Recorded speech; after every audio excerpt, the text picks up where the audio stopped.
안녕하세요, 여러분. 최근 일본에서 큰 화제를 일으키고 있는 한국 영화 파묘에 대한 이야기 들어보셨나요? 올해 한국에서 1,000만 관객을 돌파하며 큰 인기를 끌었던 파묘가 일본에 상륙했는데요. 그 반응이 정말 뜨거웠습니다. 하지만 일부에서는 이 영화에 대해 반일 영화라는 시선도 있어 논란이 있었습니다. 일본 네티즌들 사이에서 파묘에 대한 다양한 의견이 쏟아지면서 이 영화가 일본 내에서 어떤 평가를 받고 있는지 많은 이들의 관심을 끌고 있죠. 저도 이 소식에 흥미가 생겨서 일본 온라인 커뮤니티를 열심히 뒤져봤어요. 한 네티즌은 이걸 반일 영화라고 해야 하나? 라며 의아해하는 반응을 보였고, 또 다른 사람은 곡성 같은 느낌을 기대하고 보러 간다며 설레어하는 글도 있었습니다. 다양한 평가와 함께 파묘가 일본에서 개봉하자마자 엄청난 예매율을 기록하면서 인기를 증명했는데요. 일본인 관객들이 어떻게 이 영화를 보고 있는지 궁금해지지 않으세요? 사실 파묘가 한국에서 성공한 이유는 영화가 단순한 오컬트 호러를 넘어서 역사적인 사건과 민족적 상징을 독특하게 결합했기 때문이에요. 영화는 조선 말기와 일제강점기를 배경으로 친일파에 저주받은 유산을 다루고 있어요. 하지만 단순히 역사적 사실만을 나열하는 게 아니라 오컬트적 요소와 한국 전통의 주술적 색채를 현대적인 방식으로 재해석한 것이 관객들에게 큰 매력으로 다가갔죠. 이 영화의 제작 의도와 배경은 한국과 일본의 복잡한 역사 속에서 남겨진 상처와 그 상처를 극복하는 과정을 다루고자 했다는 점에서 차별화되었어요. 또한 이도영과 김고은의 캐스팅 역시 영화의 큰 성공 요인 중 하나였어요. 감독은 이 두 배우의 연기력과 다양한 캐릭터 소화 능력을 믿고 영화의 상징적이고 역사적인 주제를 이들의 연기를 통해 더 설득력 있게 전달하고자 했다고 해요. 두 배우는 영화 촬영 전부터 일본어 대사를 완벽하게 소화하기 위해 일본어 전문가와 함께 수개월간 훈련을 받았다고 합니다. 이는 관객들에게 영화 속 캐릭터가 정말로 그 시대를 살았던 인물이라는 인상을 주기에 충분했죠. 한국에서는 특히 젊은 관객층 사이에서 이 영화의 상징성에 대한 다양한 해석이 이루어졌어요. 영화 속에서 등장하는 호랑이와 여우의 대립구도, 그리고 각종 귀신과 악령들의 등장은 한국과 일본 사이의 복잡한 역사적 관계를 떠올리게 했습니다. 이렇듯 한국 내에서 영화가 큰 성공을 거둔 배경을 살펴보면 그 인기의 이유가 더욱 명확해지죠. 영화 파묘의 줄거리를 간단하게 살펴보면 주인공은 조선시대의 무덤을 관리하는 무당 가문 출신으로 일제강점기 때의 친일파 지방과 얽힌 비밀을 풀어나갑니다. 이 과정에서 일본의 전통 귀신과 한국의 민속신앙이 서로 얽혀 등장하며 영화는 끊임없는 긴장감과 몰입감을 선사해요. 주인공은 점차 과거의 진실을 파헤치면서 저주받은 유산의 진정한 의미를 깨닫게 되는데요.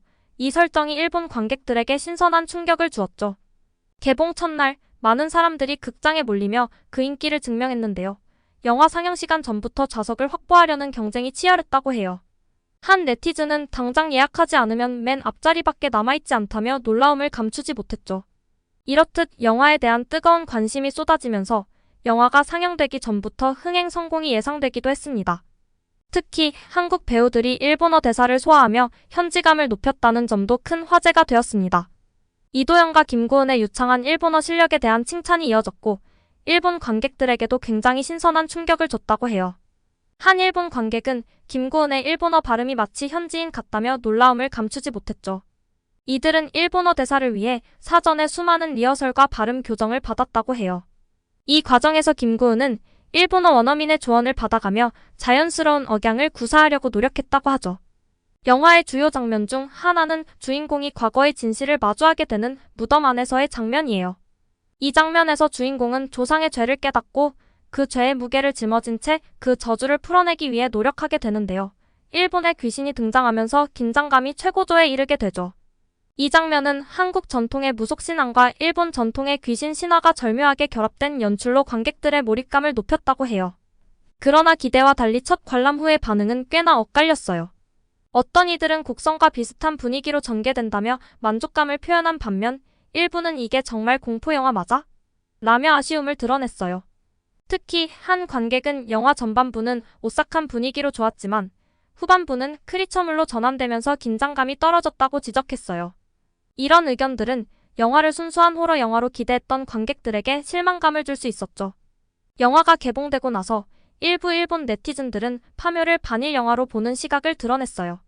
하지만 이와 동시에 이걸 반일 영화라고 볼 수 있는 사람은 몇이나 될까? 라는 반박이 이어지기도 했죠. 실제로 한 네티즌은 단지 일본이 소재가 되었을 뿐인데 반일 요소라고 비난하는 건 무지성 반응이라며 영화 자체를 공포 장르로만 봐달라는 의견을 남겼습니다. 영화 속에서 일본인 캐릭터들이 등장하고 그들이 겪는 기이한 사건들에 대해 다양한 해석이 나오기 시작했어요. 어떤 일본 네티즌은 여우가 호랑이의 허리를 자른다는 설정은 일본의 조선 지배를 상징하는 것 같다는 의견을 내기도 했죠. 이 때문에 영화의 상징성을 두고 여러 관객들 사이에서 해석의 차이가 벌어졌습니다. 이 영화의 핵심은 과거의 친일파가 남긴 유산과 그로 인한 저주를 중심으로 풀어나가는 이야기였죠. 특히 영화 속에서는 친일파의 후손들이 차례대로 악령의 습격을 받으며 과거의 잘못에 대한 대가를 치르게 됩니다. 이 설정이 일부 일본 관객들에게는 불편함을 준 것이죠. 감독은 이전 인터뷰에서 영화의 의도가 일본을 비판하려는 것이 아니었다고 명확히 밝힌 바 있어요. 과거의 상처를 딛고 현재를 치유하는 것이 영화의 핵심 주제라고 설명했죠. 또한 주연 배우 최민식도 반일 영화라는 말에 전혀 동의할 수 없다며 역사적 상처를 소재로 하지만 그것이 곧 영화의 의도와 같을 수는 없다고 강조했습니다. 이 같은 해명이 있은 후 일본 내 반응은 점점 영화의 상징과 연출에 집중하는 방향으로 바뀌기 시작했어요. 영화의 특정 장면들은 여전히 논란이 되었지만 반대로 이를 역사적 상처의 치유라는 시각으로 보는 관객들도 늘어났어요. 일본 관객들 사이에서는 어떻게든 해석하기 나름이다.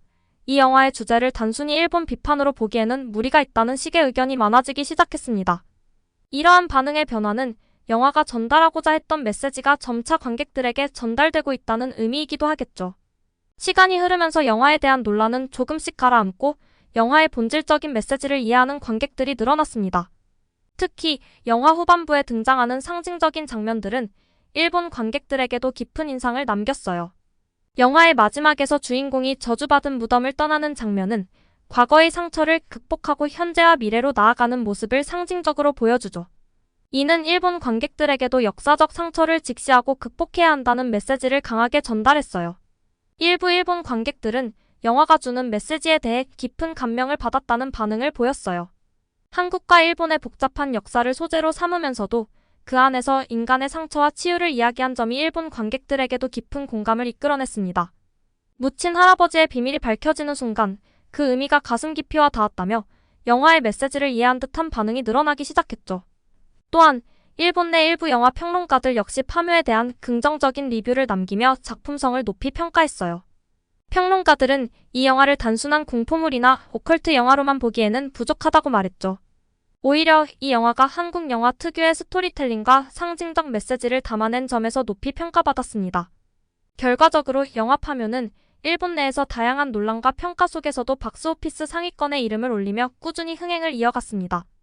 일본 관객들은 영화를 통해 한국 영화의 독창적인 연출력과 역사적 접근 방식을 체험하며 새롭게 한국 문화에 대한 관심을 가지게 되었어요.